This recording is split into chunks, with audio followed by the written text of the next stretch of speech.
The assassination of Benigno Ninoy Aquino Jr. on August 21, 1983, was neither a spontaneous act of violence nor a detached anomaly in Philippine history. It was rather the tragic crescendo of over a decade of autocratic rule under Ferdinand Marcos, and it set into motion a series of irreversible political transformations that would alter the trajectory of the nation. Aquino's death became the symbolic fulcrum of a broad democratic awakening, uniting long-silenced voices in unprecedented defiance. From that singular moment of violence on the airport tarmac, a revolution would be born, not one of arms, but of collective will, nonviolent resistance, and a renewed moral vision of governance. The roots of Aquino's assassination were firmly planted in the complex terrain of Philippine politics during the martial law era. Marcos had declared martial law in 1972, claiming it was a necessary response to the threats of communist insurgency and social disorder. In truth, however, it was a calculated consolidation of absolute power. Under martial rule, Marcos dismantled the democratic institutions that once safeguarded the nation's freedoms. The legislature was suspended, the judiciary weakened, and media outlets were muzzled. Thousands of political dissidents, students, journalists, and activists were arrested, tortured, or disappeared. Among them was Ninoy Aquino, a former senator and vocal critic of the regime, who had long warned against the drift toward authoritarianism. Aquino's imprisonment lasted nearly 8 years. During this time, he endured solitary confinement, a hunger strike, and declining health, including a heart attack in 1980. Under international pressure and facing a deteriorating political image, Marcos allowed Aquino to travel to the United States for medical treatment. From his American exile, Aquino continued to speak out, addressing Filipino communities abroad and writing fervently about the future of the Philippines. Though free from the physical constraints of martial law, he remained spiritually bound to his homeland. He famously declared that the Filipino is worth dying for, a sentiment that would come to define both his legacy and the struggle he represented. Aquino's decision to return to Manila in August 1983 was seen by many as an act of recklessness, if not outright martyrdom. Intelligence reports and credible sources had warned him of grave danger, yet he believed his presence in the Philippines was essential to catalyze democratic change. Accompanied by international journalists and dressed in a bulletproof vest, he disembarked at Manila International Airport under heavy guard. Moments later, he was shot in the back of the head and collapsed on the tarmac. His lifeless body was hastily loaded into a van, followed by another corpse, the alleged assassin, Rolando Galman, whom government authorities quickly blamed for the killing. The official narrative, however, disintegrated under scrutiny. Multiple independent investigations and eyewitness accounts contradicted the government's version. Galman, many asserted, was merely a scapegoat, an expendable figure planted to obfuscate the real perpetrators. A special commission led by Justice Corazon Agrava would eventually implicate members of the military escort detail. The regime, unwilling to allow justice to prevail, ensured their acquittal in a military-dominated court. This miscarriage of justice did not erase the truth. Instead, it only deepened the anger and disillusionment already simmering across the nation. Aquino's funeral became a national spectacle of grief and defiance. An estimated 2 million people lined the streets of Manila for over 12 hours, braving the heat and potential danger to pay their respects. The crowd included workers, priests, students, nuns, middle-class professionals, and the urban poor. Many wept openly, waved yellow banners, and chanted slogans denouncing the regime. The yellow color, originally chosen by Aquino's supporters in exile as a welcoming symbol, was now transformed into a national emblem of protest and hope. It was during this time that the Philippines began to discover the potency of mass mobilization through peaceful means. This spontaneous groundswell of dissent coalesced into organized resistance. Advocacy groups, civil society organizations, clergy associations, student unions, and political opposition figures began to coordinate efforts under the newly formed umbrella coalition called Justice for Aquino, Justice for All. Known as Jaya, the movement called for a full investigation into Aquino's murder, the prosecution of those responsible, and eventually the end of the Marcos dictatorship.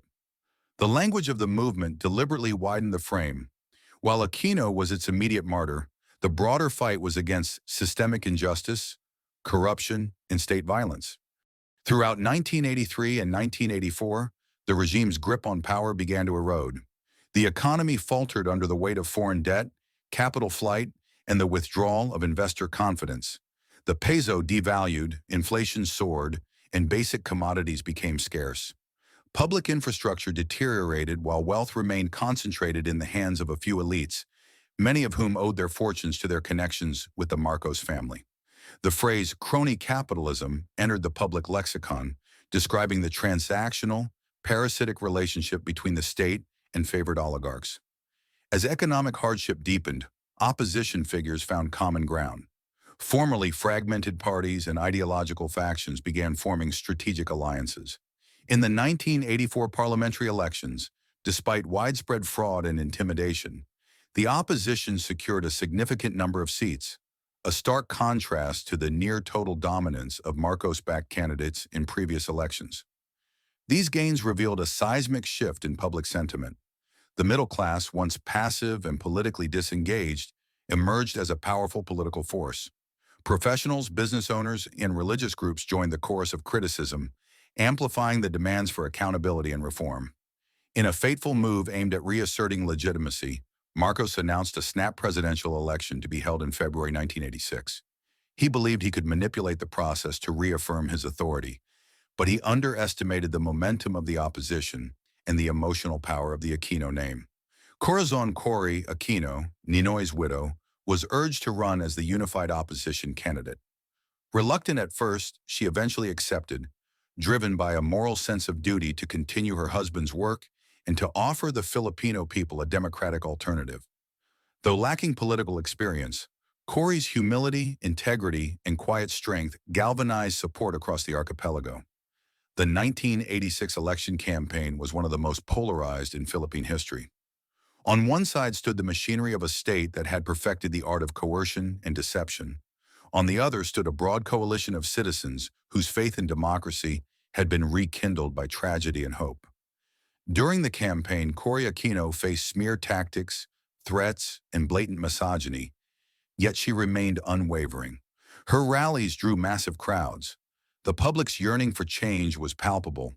When the election results were announced, the Commission on Elections declared Marcos the winner, but independent poll watchers and observers from the National Citizens Movement for Free Elections reported massive electoral fraud. Ballot boxes were stolen, results were altered, and violence was widespread. Even computer operators tasked with tallying the votes walked out in protest. Outrage erupted nationwide. The opposition, led by Cory Aquino and her allies, refused to concede. She called for nonviolent civil disobedience, urging citizens to boycott pro-Marcos businesses, stop paying government-aligned utilities, and fill the streets in peaceful protest. These calls found fertile ground. On February 22, 1986, Defense Minister Juan Ponce Enrile and General Fidel V. Ramos defected from the Marcos administration, citing electoral fraud and the erosion of moral authority. They took positions at Camp Crame and Camp Aguinaldo, effectively breaking ranks with the regime. In response, Marcos ordered their arrest and deployed loyalist forces. But the tide had already turned. What followed became known as the People Power Revolution. Over the next 4 days, millions of Filipinos poured into the streets, particularly along Epifanio de los Santos Avenue, or EDSA. They brought with them not weapons, but rosaries, flowers, food, and prayer. Civilians linked arms to block tanks, nuns knelt before armed soldiers, and entire families camped on roadsides in acts of peaceful defiance. Local radio stations broadcast updates, music, and calls for calm. International media captured the unfolding revolution, transmitting the images of solidarity and courage around the globe. Faced with mounting pressure and without the support of key military factions, Marcos fled to Hawaii on February 25, 1986, alongside his family and close aides. That same day, Corazon Aquino was inaugurated as President of the Philippines. Her rise to power marked the restoration of democratic rule and the beginning of the Fifth Republic. It also signaled the triumph of a peaceful revolution born not out of vengeance, but of national renewal. The transition, however, was fraught with challenges. President Aquino inherited a government riddled with corruption, a demoralized bureaucracy, and an economy in shambles. Despite calls to repudiate the foreign debt incurred under Marcos, Aquino chose to honor those obligations in order to restore international credibility and secure foreign aid. Her decision, though controversial, stabilized relations with global financial institutions and allowed for an influx of development assistance. Under her administration, political prisoners were released, a new constitution was drafted and ratified, and judicial reforms were initiated. Efforts were made to negotiate peace with various insurgent groups, although these initiatives were not uniformly successful. Several coup attempts, instigated by military factions resistant to change, tested the resilience of the new democracy. Nonetheless, the civilian government endured, and the democratic framework held. A retrial of the Aquino assassination case began in the years that followed. In 1990, 16 soldiers were found guilty and sentenced to life imprisonment, marking a delayed but significant moment of justice. These convictions affirmed that state-sponsored violence could no longer be committed with impunity. Though many of the convicted were later released, the legal precedent remained etched in national memory. Today, the legacy of Ninoy Aquino is commemorated not merely in statues, airport names, or national holidays, but in the enduring values he espoused. His death forced a reckoning with the nation's soul. It compelled Filipinos to confront the cost of silence, the burden of complicity, and the necessity of vigilance in a fragile democracy. His life and death demonstrated that personal sacrifice could ignite collective courage, and that even against the might of a dictatorship, the moral force of the people could prevail. As the Philippines continues to navigate the challenges of governance, corruption, inequality, and disinformation, the lessons of 1983 to 1986 remain urgently relevant. Democracies, even hard-won ones, are never immune from erosion. The vigilance required to preserve them must be constant. The story of Ninoy Aquino is thus more than a historical episode. It is an enduring testament to the possibilities that emerge when ordinary people refuse to accept tyranny and choose instead to shape their nation's future.